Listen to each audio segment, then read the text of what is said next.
My name's Sean Ely, I'm 1/3 of Dennis Racing. We are a team of guys who for too long now have sat on the sidelines of other people's motorsport endeavours, and we thought it was about time we had a crack at it ourselves.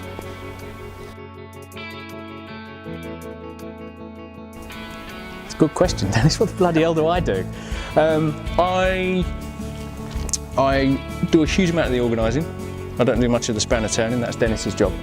But as well as being one of the drivers, that's pretty much about it. Drive, order stuff. I made some awesome brake ducts and the best rain light install you've ever seen. The DR1 is our entry into this year's MSVT Track Day Trophy. It's a Ford Mondeo. Started out life as an ST220 and up until just 6 months ago was Dennis's everyday car, and now it's pretty far removed.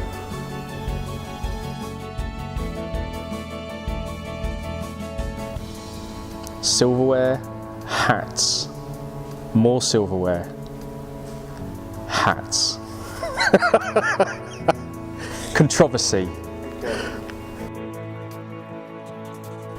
In terms of monetary value, I don't even want to know, but to us, completely irreplaceable.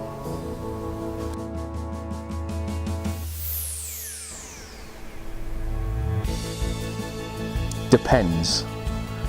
If you want an outright blistering lap, without blowing my own trumpet too much, probably me, but I couldn't maintain that pace without crashing into a Renault Clio.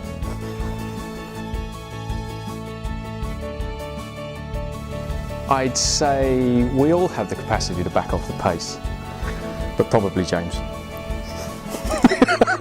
Sorry James, I love you man, I do.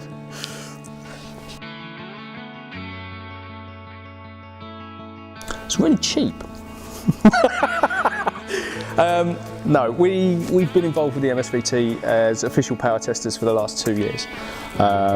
We get along really well with a lot of the guys who are already in there, and it seems if we were going to start doing something on a motorsport basis, the first logical place to start. That's probably me. I'm very pretty for a man. Oh, that's not me at all. James is a pilot, and I think you need a fairly sizable ego to be a pilot. He's only in it for the shoulder stripes. Dennis, hands down. Some of the shit he knows is ridiculous.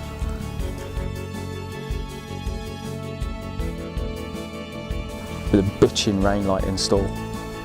But failing that, I think, no. I think it's the interior. Considering it's the one place you see from the entire car whenever you're the one piloting it, it's just a nice place to sit, clean, concise. We've seen some proper horrible installs over the years, and we just didn't want to be one of those. So we paid particular oh, and the chromey bits, they're really nice.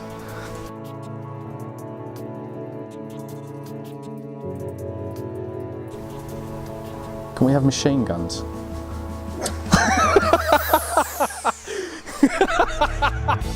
You are dead.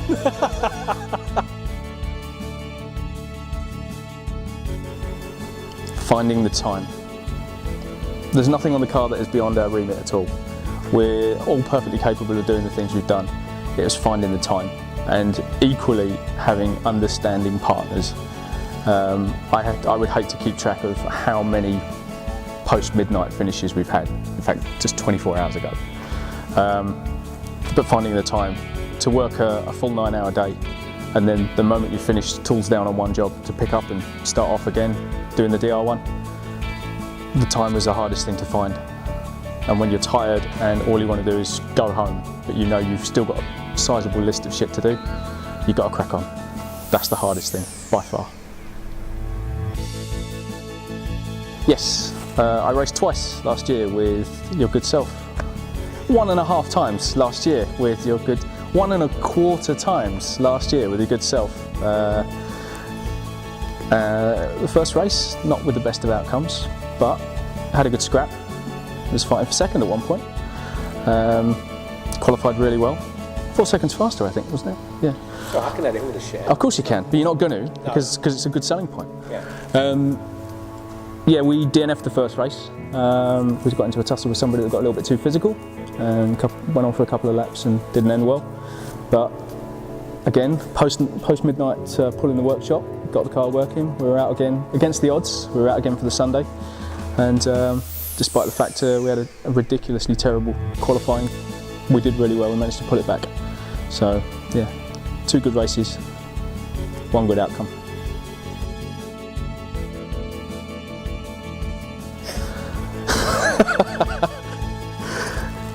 I'm really looking forward to it. I'm not doing the first round. Dennis and James are taking care of the first round at Snetterton, so I should be piloting the DR1 for Alton Park. Looking forward to it, very apprehensive because primarily never driven Alton Park before, and if you believe the circuit guides, it says don't go there if you've never been there before, so that's going to be a baptism of fire. Really looking forward to that.